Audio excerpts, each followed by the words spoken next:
Ini strateginya salah gitu loh. Dibongkar Fahri Hamzah, siap debat soal kesalahan fatal strategi Nasdem capreskan Anies. Ditulis oleh tim redaksi jurnal, dikutip dari berbagai sumber. Mungkin kita perlu siapkan perdebatan antara saya dengan ahli strateginya Nasdem untuk membedah strategi Anda itu benar atau tidak. Ya karena setelah Nasdem mendeklarasikan Anies sebagai capresnya, secara survei ternyata malah semakin turun. Halo, kembali berjumpa dengan suara Fani Bakri di channel Media 45. Waketum Partai Gelora Indonesia Fahri Hamzah siap adu debat untuk buktikan jika strategi Nasdem usung capres Anies fatal atau salah. Bahkan Fahri Hamzah siap adu debat dengan ahli strateginya Nasdem dan berikan bukti. Menurut Fahri, kesalahan strategi Nasdem sangat fatal. Nasdem dinilai tak cerdas berpolitik. Menurut Fahri Hamzah, deklarasi Nasdem capreskan Anies adalah kesalahan fatal yang sulit diperbaiki. Apalagi saat deklarasi Anies, kata Fahri Hamzah, dilakukan Nasdem tanpa diskusi dengan parpol koalisi di pemerintah. Memang jika diperhatikan keputusan Nasdem memang salah mengusung Anies sebagai capresnya. Atas keputusan mendeklarasikan Anies Baswedan sebagai calon presiden untuk pemilu 2024 mendatang, sekarang Partai Nasdem terbukti harus menerima akibatnya. Penurunan elektabilitas adalah hanya salah satunya. Yang lain diantaranya adalah ketika kemudian kredibilitasnya dipertanyakan. Ditinggal beberapa kader adalah salah satu buktinya.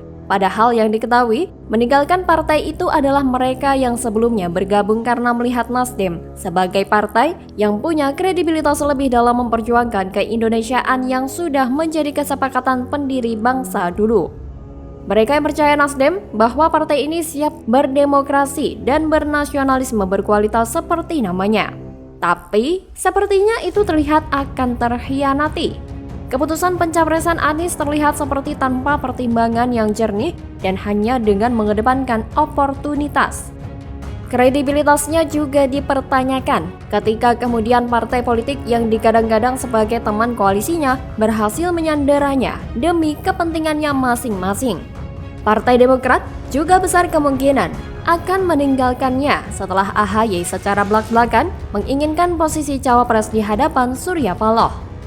Demokrat yang meninggalkan Surya Paloh dalam keadaan pusing itu jelas tamparan bagi Nasdem. Karena seperti diketahui bahwa mereka sebelumnya sudah meminta agar untuk posisi cawapres sebaiknya dari luar partai pengusung koalisi. Ketika sikap Surya Paloh dan pernyataan Nasdem seakan hanya dianggap angin lalu oleh Demokrat, jelas itu sebuah percobaan untuk mengecilkan mereka. Nah, ketika Nasdem menerima perlakuan yang sedemikian itu, ya pantas-pantas saja bila di kemudian waktu simpati kepada partai ini semakin hari akan semakin menipis. Tidak bisa mempertahankan rasa kebanggaan dari para pengikutnya. Akibatnya apalagi kalau bukan penurunan elektabilitas yang akan semakin parah? Bukan hanya itu saja. Akibat mengusung Anies, kepercayaan Presiden Jokowi pada Surya Paloh juga menjadi renggang. Ketika Nasdem memilih Anies bisa jadi itu adalah sebuah alamat atau petanda buruk. Namun bagi Surya Paloh, mungkin itu adalah strateginya dalam mencapai tujuan pribadi dan kelompoknya. Atau menurut Paloh, itu adalah perhitungan yang matang.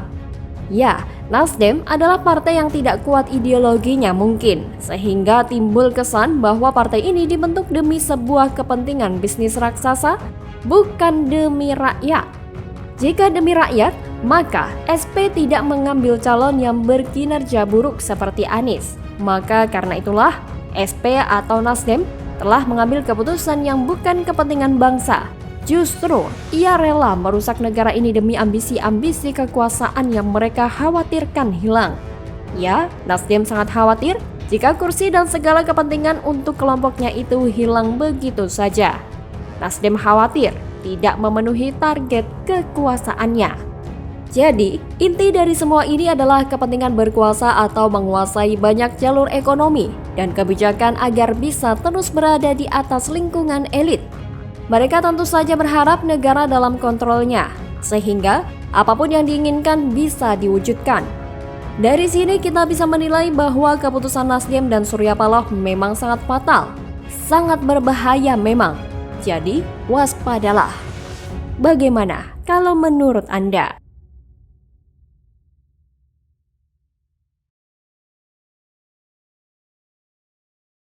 Ucapkan berkali-kali, PKS telah menjadi salah satu partai yang bisa dijadikan teladan dalam berdemokrasi. Cadas, Anies sebut PKS adalah partai teladan. Autodiskakmat oleh pelaku KDRT Bukhari Yusuf. PKS konsisten bahwa berdemokrasi memiliki dua peran. Masalah yang dialami karena itu adalah hal yang terkait dengan etika moral yang seorang anggota dewan yang seharusnya tidak dilakukan.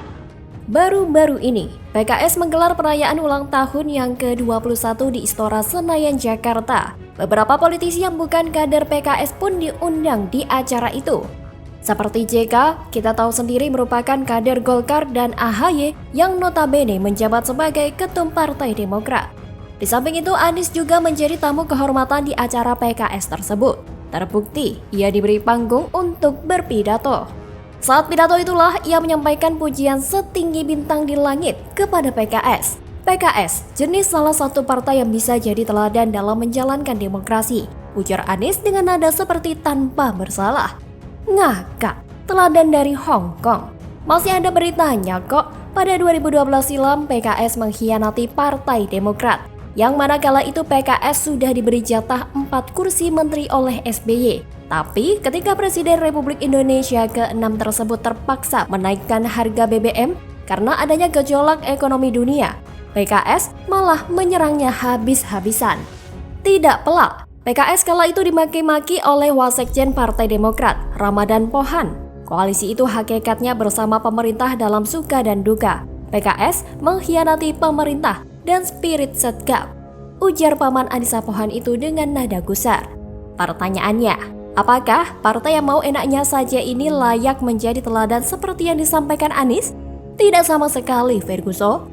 Semestinya kalau mau mengkritik pemerintah ya jadi partai oposisi. Jangan kursi menteri mau, menghantam pemerintah juga mau. Itu namanya gak ada akhlak. Teranyar, Wan Anies yang mengatakan PKS itu teladan diskakmat oleh kader PKS sendiri, Bukhari Yusuf.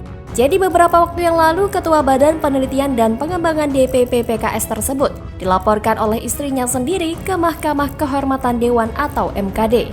Bukhari disebut telah melakukan KDRT terhadap istrinya, tepatnya istri keduanya.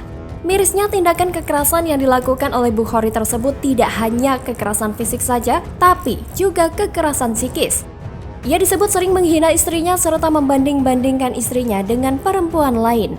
Gak kebayang bagaimana sakitnya hati seorang perempuan dihina oleh suami sendiri. Kalau kekerasan fisik yang dilakukan oleh Bukhari terhadap istrinya, jangan ditanya lagi, sering banget Ferguson.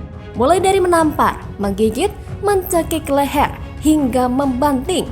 Tidak berhenti sampai di situ. Saat sedang hamil pun, tubuh istrinya diinjak-injak oleh Bukhari sampai ia mengalami pendarahan. Pokoknya sadis dah kelakuan kader PKS seorang itu terhadap perempuan. Lebih sadis dari harimau. Karena gak akan mungkin seorang istri tega melaporkan suaminya sendiri kalau bukan kelakuan si suami sudah keterlaluan atau sudah melampaui batas. Apalagi si istri sampai minta perlindungan ke LPSK segala. Itu artinya dia merasa terancam oleh suaminya sendiri yang notabene kader PKS. Padahal kalau melihat profilnya, si Bukhari ini disebut merupakan seorang ulama. Ia pun dikatakan memiliki perhatian yang besar terhadap ilmu agama, seperti pernah kuliah di jurusan syariah di Lembaga Ilmu Pengetahuan Islam dan Arab atau LIPIA. Menempuh pendidikan di jurusan ilmu hadis dan studi Islam di Universitas Islam Madinah, Arab Saudi, dan melanjutkan pasca sarjana di Wifak Madaris Salafiyah, Pakistan, serta di Universitas Muhammadiyah Jakarta studi konsentrasi hukum Islam. Pokoknya soal ilmu agama, sedikit banyak ia sudah paham kalau melihat latar belakang pendidikannya tersebut. Dan Bukhari juga pernah sesumbar bahwa salah satu ikhtiar untuk mempertanggungjawabkan ilmu agama yang dia dapatkan adalah dengan mengamalkannya. Asik. Pertanyaannya, Apakah menggebukin istri yang lagi hamil itu merupakan bagian dari mengamalkan ajaran agama? Tidak sama sekali, bro. Kemudian, apakah menghina istri sendiri serta membanding-bandingkannya dengan perempuan lain juga bagian dari sunnah Rasul? Juga tidak. Justru semua yang dilakukan oleh si kader PKS tersebut semuanya bertentangan dengan ajaran agama. Karena jangankan orang yang beragama, setan saja kita gak pernah dengar ada yang tega, gebukin dan menghina istrinya sendiri. Artinya apa? Si Bukhari ini lebih sadis dari setan. Itulah kalau agama hanya dijadikan jualan atau komoditas untuk mendapatkan jabatan politik. Pelakunya hanya beragama di tampilan doang, tapi sikap dan perilakunya sadis, bro, alias gak punya peri kemanusiaan dan peri keadilan. Pertanyaannya, orang seperti ini yang disebut teladan oleh Anies? Astaga naga dragon. Bagaimana kalau menurut Anda?